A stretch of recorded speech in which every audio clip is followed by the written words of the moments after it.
Well guys, it's finally here. The part of the series that makes most of us ask, what the f***?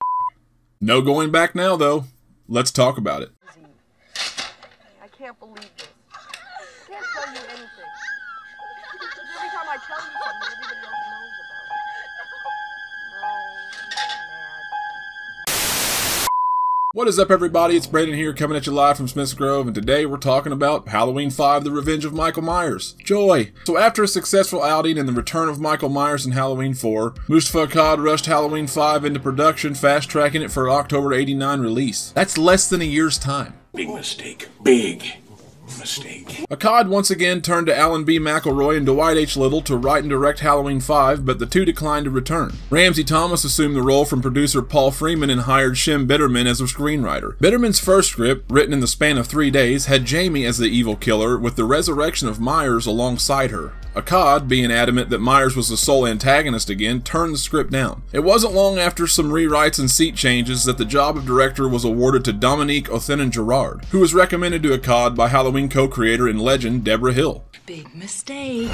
Sorry Deborah, but that really wasn't the best idea. After some more script rejections, Othenin-Girard pitched a new concept with co-writer Michael Jacobs, not to be confused with Boy Meets World creator Michael Jacobs. The new concept added Jamie's inability to speak and the telepathic connection plot device between her and Michael. Really? That's what you came up with? After all the back and forth and the rejections, this is what was settled on. Making movies is hard, guys. Gosh! I'm not mad, I'm just disappointed. Othenin-Girard, who traded in his middle initial billing for a hyphenated name, also thought it would be swell to persuade the audience to relate to Myers, who he wanted to feel more human, illustrating this very notion in a later scene where Michael can be seen removing his mask and shedding a tear. Girard explains that it's much scarier to him if the boogeyman knows pain and love, but that evil determination goes beyond his feelings. What in tarnation? Speaking of the boogeyman, the role of the Shape in this one goes to stuntman Don Shanks, who all in all seems like a pretty cool guy and has already had some prior horror movie experience with the first 2 Silent Night, Deadly Night films. Akkad originally wanted George Wilbur to return, but Shanks ended up in the role after it was cited as a director's preference. The mask also sees some major changes again in this one, with the mask from Halloween 4 deemed not fitting for this particular film. Special makeup artist Greg Nicotero was tasked to design the new mask from the ground up and was said to have originally designed it after his own likeness. Well, I don't really care what the reason was, guys.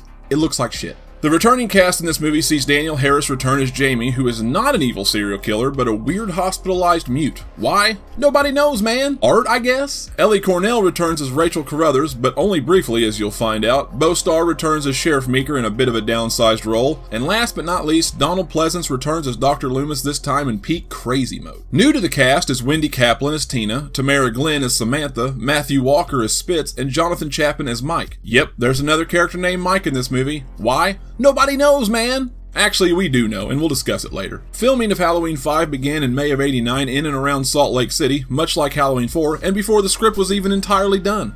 Big mistake.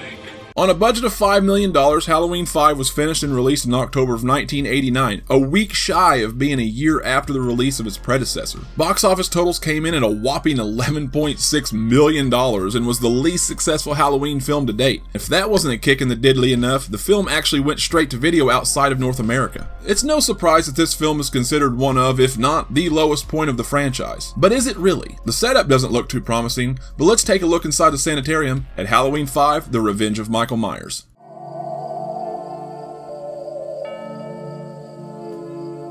The movie begins with a title card and a kick-ass opening that is one of the few positives that I can say about this movie.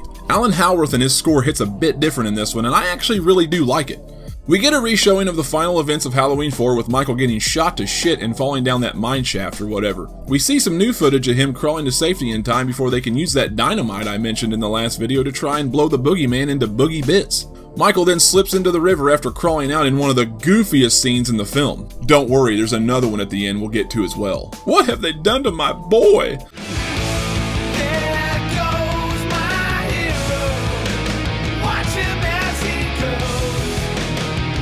He makes it to an old hermit's cabin, but before he can really do any harm, he collapses in front of the old man. Interesting fact here, there was an original opening that can now be seen on YouTube or on Shout Factory's Halloween 4K release special features. It's a scene with a much younger guy that looks like a splatterpunk from RoboCop 3 or something, and apparently has ties to the occult. He ends up chanting some sort of nonsense which brings Michael back instead of a weird hand twitch by Jamie that we'll see shortly. They decided to scrap it and reshoot the scene, however, because it didn't tie into the rest of the film. Oh yeah, good call, Dominique. I would just rather you not explain that new symbol on his wrist. Oh, you won't? Okay, cool. Don't give up your day job.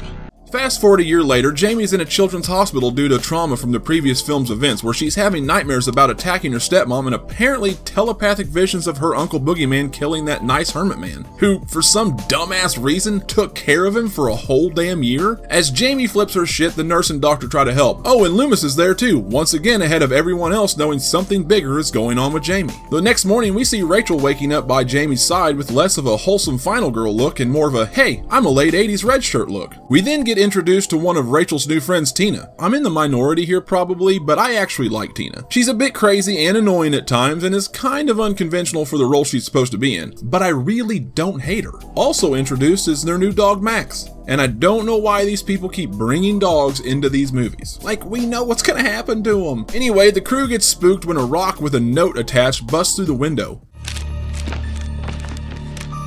We then learn Rachel's heading out of town to spend time with her mom and dad, and that she feels guilty for leaving Jamie behind. Rachel and Tina head back to Rachel's house, and Max is already putting his senses to use when he spots Michael lurking behind a tree. Naturally, humans can't see him in the daylight. You know, standing right there. Holy hell, tuck that mask in, Don. You bother me. Rachel goes inside and we're treated to some generic 80s pop while she gets ready for a shower. While she's getting all scantily clad, Michael sneaks into the house to set up his finisher. Jamie and Dr. Loomis put those plans on hold for the moment, however, when they call Rachel and urge her to leave the house immediately after Jamie's vision. After realizing Max is gone, she finally decides to listen and skedaddles. Man, they did her so dirty in this one, she just doesn't act like Rachel. But I guess to be honest, no one besides Loomis and Michael really act like they're supposed to act. Maybe it's all those crazy late night parties that the crew had during filming that mess with their ability to think. I don't know. Either way, no one acts like they're supposed to. Speaking of not thinking, this cop duo shows up to clear the house, and out they come with clown noises. All clear. Nothing above, nothing below. What the f? Like, who thought that was a good idea? Here, watch, Dominique, I can give them funny music too.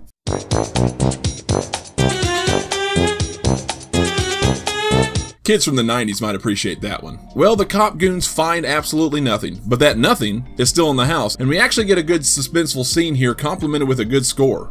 Michael eventually sneaks up on Rachel, stabbing her with scissors, thus killing off a major character in the series and passing the honorary sister torch to Tina, who so far has only given us this. Loomis goes to see Sheriff Meeker so he can get him all stirred up enough to believe Michael might be back for another round, and we get another classic line from Loomis here. I prayed that he would burn in hell, but in my heart, I knew that hell would not have him. One of the deputies interrupts and says that Meeker needs to get down to the cemetery right away, and him and Loomis take off. Back at Rachel's, the new final sister Tina swings by to see Rachel, but after realizing she's not there, she believes she went to the country cabin with their folks. We get introduced to another new character, Samantha, who gives Tina a good jump scare before leaving for town. It's a good thing too, because Michael was still in that house, yo. Quick, look, Tina! Oh shit, he disappeared. Oh, no he didn't. His big ass is still right there. Man, I guess Mikey's not on his game either. I guess it's a good thing these characters are so damn dumb. Outside the hospital, Sammy and Tina are just talking about tonight, but it's not hooking up and hanging out with Toby Keith. No, instead they want to hook up and hang out with Spitz and Michael at the Tower Farm party. To be clear, that's Tina's boyfriend Michael, not the Michael that's lingering behind those small trees where we can totally see you, bro. You and that untucked mask of yours. Ugh. Speaking of the hunk, there he is now. Just so you know, he's cooler than you, and he knows it. As they drive off, Jamie wakes up to look out the window and spots her Uncle Boogeyman standing in that tree, looking like he's holding a piss in. Look at that stance. What is going on there? Jamie's a little weirded out too and takes off to find help. I don't know, Dominique, being able to talk right now would probably help. She heads into the basement thinking she's being chased by Michael, but it turns out that it was only the janitor and the nurse. Back in her room, Dr. Loomis gets full on crazy trying to scare her into telling him something. We at least find out here why Meeker was called to the cemetery. Turns out Michael dug up a coffin of a 9-year-old girl, which we'll see later in the film. The funny thing is, I didn't put any of that together or pay that close attention about the whole coffin thing and where it came from. After years of watching this movie, I just never cared as much to pay attention, I guess. Across town outside of Vincent's drugstore that we saw in the last movie, a bus arrives into town and we're introduced to a new character that wasn't even written into the script. That's right, just threw this blacked out bastard in the movie because he wanted to, I guess. I mean, look at him, kicking little dogs and shit. If that dog was smart, he'd get his ass on that bus out of town right now. He won't fare well in this franchise if he stays. Loomis goes to check out the Myers house. Hold up. I mean, what is that? I mean, you can't find a decent Myers house, so you use this? Sure. It works as a haunted house in a TV movie or something, but this isn't even close to what the Myers house should look like. This is actually what I was referring to at the end of the last video. It's just angering at this point. I feel like they didn't even try hard enough, and in fact, I know they didn't, because they filmed 6 in the same area and at least found something better than this to stand in for it. Anyway, Loomis looks for Michael inside, totally missing out on the man in black. Oh, and it looks like he's got the same symbol on his wrist that Michael does now. Things might be starting to make sense. Just kidding. Meanwhile in town, the girls are doing some shopping as Michael stalks other Michael behind a shrub. Again, tuck that damn neck in, Michael. You look ridiculous. And again, how does no one above the age of human not notice this alien-looking dude in broad daylight? He's not even trying. At least in the first Halloween, you didn't have all these extras roaming around that could potentially see what was going on. Except for maybe the shifty crew member here. In this movie though, people are everywhere. People in small towns don't mind their business. We're nosy as shit. We now meet Spitz, who scores 3 cases of beer for the party and tells Mikey to pull around back. If you haven't noticed, Michael loves his car. He wants to marry his car. Don't touch his car. You know, for someone who loves that car so much, he sure drives it like absolute shit. It's a good thing he doesn't need to worry about it any longer because he's on Boogie Michael's radar now. After using a garden claw in his car to really get him pissed off, Michael Myers makes short work of Mikey and turns the claw on him. This was a really damn good kill here, I thought, and I appreciate Michael thinking outside the knife holder for this one. In fact, he does that for most of the movie. I also appreciate Michael taking care of Cool Hand Mike because it's starting to get a little crowded in the Michael department.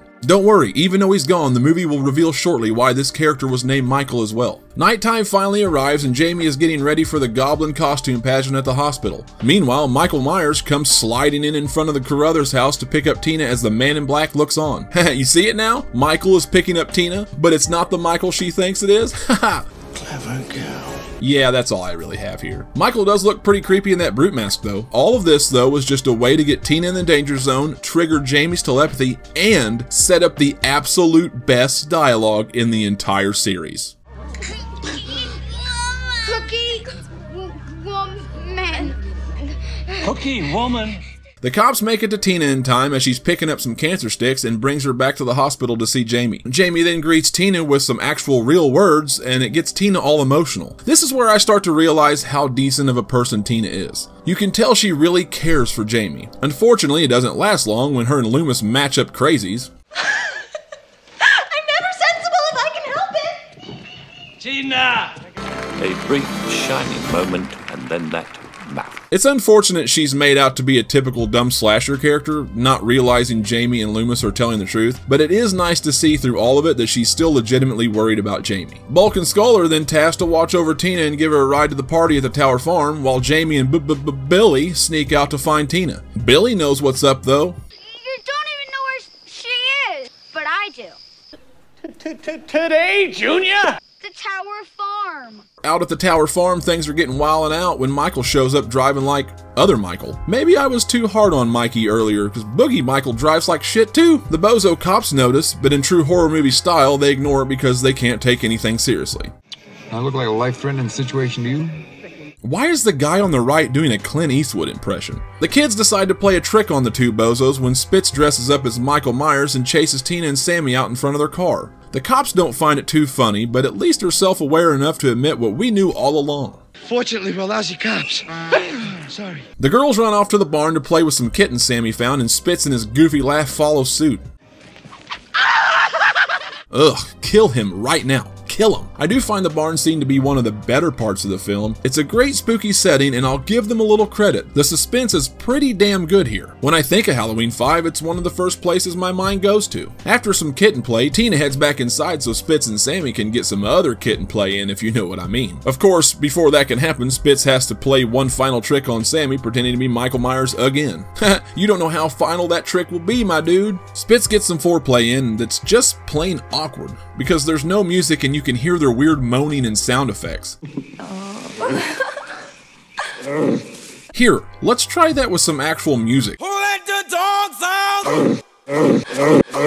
We all know how much the real Michael Myers hates coitus, so he grabs the closest thing he can find. Oh, look, a pitchfork. And just as Spitz gets it in, Michael gets it in too. It's not a twofer, however, because he's got even more creative plans for Sammy and whacks her with a mowing scythe. Tina comes back after the party to get Sammy and Spitz, but finds both of them dead in the barn. As she runs out screaming, she realizes the last group of people are already leaving and the two bozo cops are dead by pitchfork. With no one to help, she spots what she thinks is Boy Toy Mike in his car. When Jamie and Billy show up and call out to her, Michael hits the lights and starts chasing Tina through a field. I never once thought we'd see a car chase in a Halloween movie, but here we are. Jamie is able to get Michael's attention as he turns the car on her and Billy. Billy gets his stuttering ass ran over, however, and Michael continues pursuit of Jamie. Tina checks on Billy, who's alive but is in shock as Jamie lures Michael into the woods. Michael ends up running into a tree, wrecking the car and causing it to catch fire. It lasted longer than its owner, so points to the car for being one of the best characters in the movie. Michael emerges from the car because even a good oak won't keep him down. Before he can reach Jamie though, Tina runs at Michael, sacrificing herself to save the kids. Loomis and the cops then show up and get the kids to safety while Loomis pleads with Michael's emotions. You know, because Dominique finds it scarier, man. Anyway, he tells Michael in order to fight the rage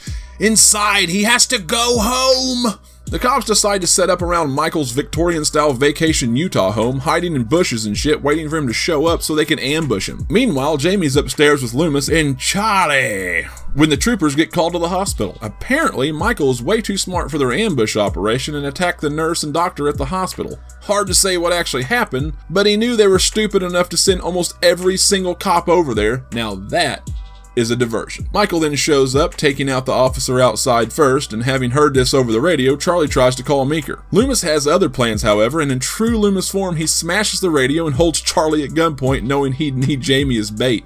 Damn! Downstairs, Loomis tries to trick Michael by telling him Jamie's downstairs and gets a good knife slash for his trouble. After tossing Loomis through the railing, he heads upstairs to get Jamie. Lucky for Jamie, though, Charlie knows how to use his head in this situation.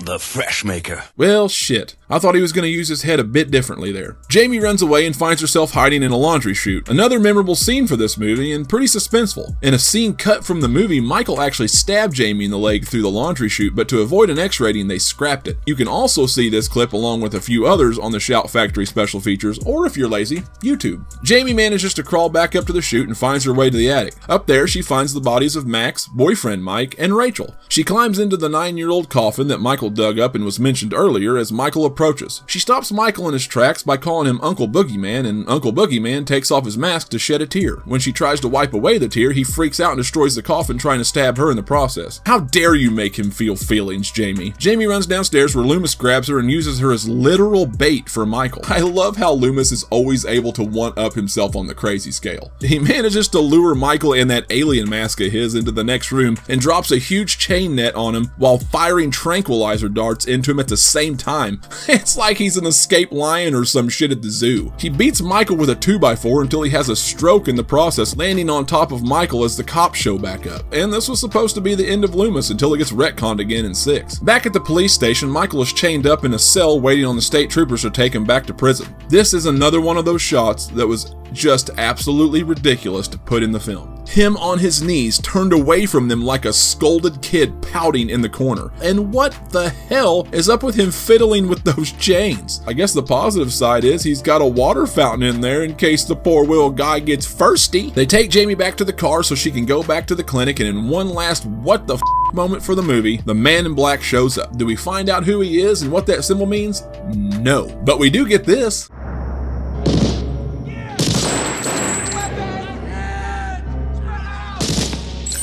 I guess wanting to give the audience a twist ending like the fourth one, they tried to leave it on a wild cliffhanger, but in a not quite typical fashion for a horror movie. The movie then ends with Michael gone, Meeker and his force dead, and Jamie crying out in fear.